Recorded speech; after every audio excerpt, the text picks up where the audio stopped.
Dr. Dauney, e as leucemias? Esse é um nome que nos assusta muito.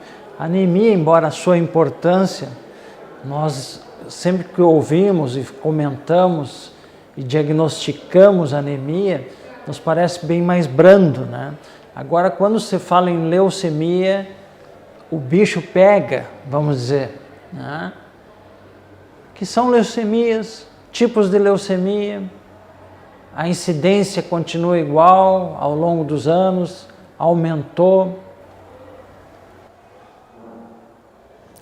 Pensando bem, leucemias é bastante interessante falar em Santa Maria, porque Santa Maria, eu diria, foi um dos locais no Brasil que inicialmente abordou a leucemia com intenção de cura, na pessoa do Dr. Valdir Veiga Pereira. Isto já no ano de 1970, nos primórdios do tratamento para a cura de leucemia. Em 1973 já existiam ensaios dos primeiros casos de leucemia linfocítica aguda que recebiam um tratamento na intenção de cura. E hoje eu sei que nós temos pacientes com 50 anos de idade que na infância foram tratados para a leucemia linfocítica aguda e são sobreviventes. Mas nós temos um curto espaço para falar sobre leucemias. E, curiosamente, a gente pensa, leucemia é uma doença só, né? Uma doença muito próxima uma da outra. Na realidade, nós temos mais de 35 tipos de leucemia. E nós podemos aqui nos orientar principalmente para os tipos principais, porque nós temos as leucemias dos linfócitos. Como a gente sabe, o linfócito é uma célula que produz a imunidade mediada pelo anticorpo, e nós temos as leucemias dos granulócitos, monócitos e megacariócitos. Os granulócitos são aqueles glóbulos brancos que previnem as infecções bacterianas agudas. Os monócitos, da mesma forma, também têm uma atividade fagocitária importante no controle das infecções agudas. E a dos megacariócitos, que seriam os produtores das plaquetas que evitam a hemorragia. Bem, dentro desses dois grupos, leucemias granulocíticas e leucemias linfocíticas, nós temos as leucemias agudas e as leucemias crônicas. Como o próprio nome diz, as leucemias agudas são aquelas que têm uma evolução rápida, uma evolução que culmina com uma situação de insolvência, de morte do paciente, se ela não for tratada convenientemente. E para isto é importante que o clínico geral que está observando um paciente tenha conhecimento da existência de dados que levam a suspeitar esse tipo de doença. E as leucemias crônicas, como o próprio nome diz, é uma situação em que o indivíduo tem uma doença de curso muito prolongado. Nas leucemias crônicas, nós temos as leucemias granulocíticas, que é o exemplo típico, a leucemia mielocítica crônica. A leucemia mielocítica crônica é um exemplo de doença oncológica ou doença de câncer que sofreu vários tipos de abordagem terapêutica durante toda a existência de tratamentos do câncer. Porque já nos primórdios do ano de 1900, né, não existia a medicação para esta doença. E uma das atitudes na ocasião, como esta doença tinha uma infiltração do baço e tinha grandes massas esplênicas do baço, então eles utilizaram a irradiação, a radioterapia esplênica como único tratamento. Também uma das medicações que inicialmente foram usadas na cancerologia, no câncer, foi o busulfano.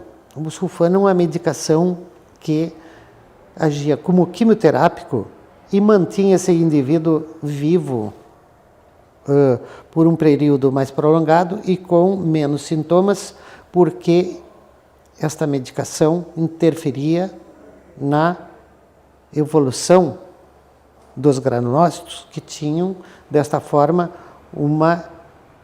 um crescimento tumoral e que aumentava os glóbulos brancos e os órgãos, principalmente o baço, né? Então, com isto, continha a doença, dando mais conforto, mas não dava a estes pacientes uma sobrevida vantajosa. Depois veio a hidroxiureia, já depois dos anos 50, que com algumas vantagens melhorou a sobrevida, mas não foi expressiva, e que depois veio o uso de uma medicação chamada alfa-interferon e que estimulava a parte, quer dizer, a resposta da leucemia por um mecanismo totalmente diferente dos demais. E logo a seguir veio os inibidores das piruvato quinases, em que, ao invés de usar uma medicação ablativa, uma medicação que manipulava a parte imunológica, eu usava um elemento que bloqueava o local, bloqueava o defeito genético desta célula, mantendo esses pacientes sobreviventes por tempos variáveis, né? E imagina que, por exemplo, eu tenho pacientes com 18 anos que estão muito bem tratados com esse tipo de medicação. Eu diria assim, epidemiologicamente, a leucemia mielocítica crônica, em tempos idos, era uma prevalência baixa. Para se ter uma ideia, hoje a população estimada de sobreviventes nos Estados Unidos é de 180 mil habitantes.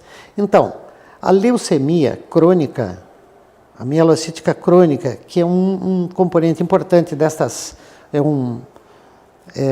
deste grupo de leucemias, nós temos uma evolução fantástica. Mas vamos para outro tipo de leucemia, que são as leucemias linfocíticas crônicas. Neste grupo de leucemia, nós verificamos 3 tipos de evoluções diferentes. Uma extremamente crônica, uma leucemia com curso arrastado, uma leucemia que muitas vezes nós não indicamos terapêutica para esses pacientes. Eles compõem de 30% a 40% deste grupo de leucemias. E são pacientes que sobrevivem muitas vezes 5, 10 anos sem necessidade de tratamento. Então, muitas vezes eu tenho dificuldade, quando eu visualizo que esta leucemia não é agressiva, de chegar e dizer para o meu paciente, olha, tem uma leucemia. Inclusive de um amigo meu que eu omiti, eu digo, bem, como eu sou amigo, eu posso omitir esse diagnóstico. Depois de mais de 5 anos, ele disse, mas Dalney, na realidade tem uma leucemia? Eu digo, sim, mas se tu nunca quisesse me falar, eu digo, e eu deveria ter falado? Ele disse, tu sabe que não, porque dá para ver que, pelo menos, se tu não me dá a medicação, eu tenho uma situação extremamente favorável. Hoje ele tem mais ou menos 20 anos de evolução, e encontra-se muito bem, até hoje não fez uso de medicação. Mas não são todos que são assim. Mais ou menos 30% tem uma evolução intermediária. E esses indivíduos necessitam de terapêutica repetida e tem uma sobrevida mais abreviada. E nós temos uns 20% que têm uma evolução extremamente maligna e só são beneficiados pelo transplante. Essas são as crônicas. Agora nós temos as agudas. As agudas também têm uma prevalência razoável. Nós temos as leucemias agudas dos linfócitos e dos granulócitos, como eu falei. Dos linfócitos tem uma prevalência aí de mais ou menos de 2 a 3 casos por 100 mil habitantes nas estatísticas americanas. Nós temos alguma dificuldade de regiões para ver esta estatística real, mas não deveríamos estar muito longe disso. E as mielocíticas agudas de 3 a 4%, aproximadamente. Então, numa população como Santa Maria, nós temos alguns casos por ano. E estas leucemias exigem um tratamento sofisticado, uma infraestrutura hospitalar importante, e é isso que é o forte em Santa Maria. Santa Maria, nós temos estrutura hospitalar, nós temos estrutura de hemoterapia, portanto, nós necessitamos transfusão, esses indivíduos viverem sem sangue por períodos variáveis, em que eu necessito de um banco de sangue bastante eficiente, isso nós temos. E também esses indivíduos frequentemente vêm se beneficiar de um tratamento de ponta e quaternário, e que o Rio Grande do Sul teve o privilégio de ser provavelmente o 4º estado brasileiro, aqui em Santa Maria, quando nós tivemos o primeiro caso no Rio Grande do Sul transplantado de medula óssea. Então, esses indivíduos, depois de uma quimioterapia, muitas vezes podendo ser curativas só com a quimioterapia, naqueles indivíduos que apresentam risco ou que têm recaídas da doença, se beneficiam com esta tecnologia que é o transplante de medula óssea, em que nós utilizamos altas doses de quimioterapia e infundimos uma medula óssea ou do próprio paciente, que tem uma curabilidade mais baixa, ou de um indivíduo, irmão ou não irmão, com identidade no sistema HLA, permitindo que tenha, receba esta medula e ela própria, por si só, ajuda na cura da leucemia. Bom, Dr. Dauney, nós vamos para mais um intervalo e, conversando com o colega e professor, fiquei me lembrando agora de um amigo meu, e infelizmente nós temos perdido alguns amigos, né? E na área médica nós somos uma família, porque convivemos no mesmo ambiente do hospital e às vezes convivemos mais com os colegas do que a nossa própria família sanguínea. E professor de cardiologia da URGS, onde eu fiz a minha formação de pós-graduação, e meu amigo, ele trabalhava no Moinhos, e ele foi fazer a barba e sentiu um gânglio. E ele palpou aquilo ali, era indolor, e a partir daí foi investigar por que ele estava com caroço no pescoço. Dr. Dauney, nós estamos falando de linfoma, e eu gostaria que o senhor tecesse alguns comentários sobre essa doença, que embora não tenha tantos pacientes, quando aparece também causa bastante alvoroço.